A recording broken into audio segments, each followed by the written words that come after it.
Você vai ouvir agora o Lições Diárias da Bíblia, apresentado pelo pastor Alberto Adrio. Olá, hoje é segunda-feira, dia 1º de julho, e o tema do estudo de hoje é Segunda Chance. E o texto bíblico que baseia nosso estudo é Atos, capítulo 15, do verso 36 a 39. Lucas, ao escrever o livro de Atos, nos deixou o seguinte registro. Alguns dias depois, Paulo disse a Barnabé: Vamos voltar e visitar os irmãos em todas as cidades, nas quais anunciamos a palavra do Senhor, para ver como estão.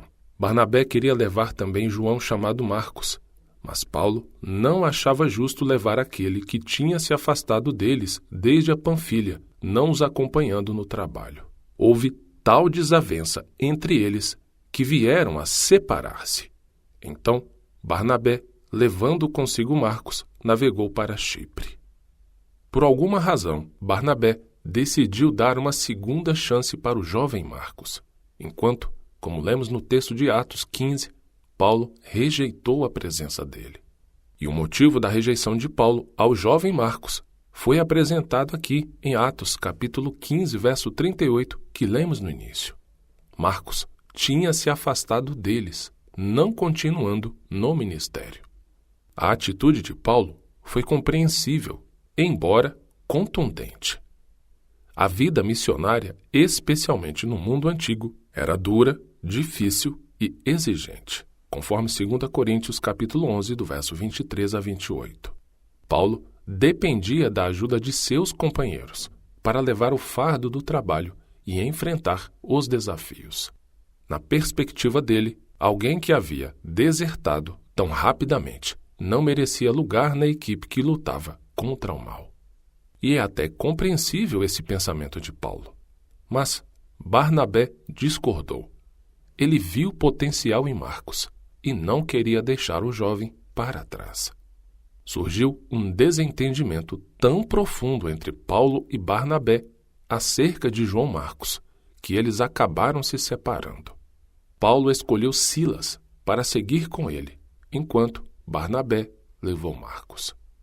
O livro de Atos não explica por que Barnabé escolheu levar Marcos. Esse é o último texto em que os dois aparecem no livro de Atos. Mas, curiosamente, não é a última passagem do Novo Testamento em que Marcos é mencionado. No caso, a Bíblia conta em outros textos que Marcos teve uma recuperação maravilhosa. Por exemplo, o texto de Colossenses capítulo 4, versículo 10, diz o seguinte: Aristarco, que está preso comigo, manda saudações. E também Marcos, primo de Barnabé. A respeito dele, vocês já receberam instruções. Se ele for até aí, receba-no bem. E outro texto que fala dessa recuperação de Marcos, e o mais incrível, do reconhecimento de Paulo sobre Marcos, é 2 Timóteo capítulo 4, versículo 11.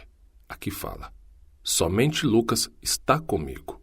Encontre Marcos e traga-o junto com você, pois me é útil para o ministério. Outros textos, como esses dois que lemos, falam a mesma coisa, como, por exemplo, Filemão, verso 24, e 1 Pedro, capítulo 5, versículo 13. Realmente, houve uma profunda transformação em Marcos. Nessas passagens, Paulo indicou o valor que Marcos tinha para ele e para o ministério. Paulo passou a considerá-lo um de seus colegas de trabalho e desejava que Timóteo o trouxesse com ele. Pedro também teve um relacionamento próximo com Marcos. As cartas de Paulo e Pedro provavelmente foram escritas no início da década de 60 depois de Cristo. Portanto, 15 a 20 anos após a experiência relatada em Atos capítulo 15.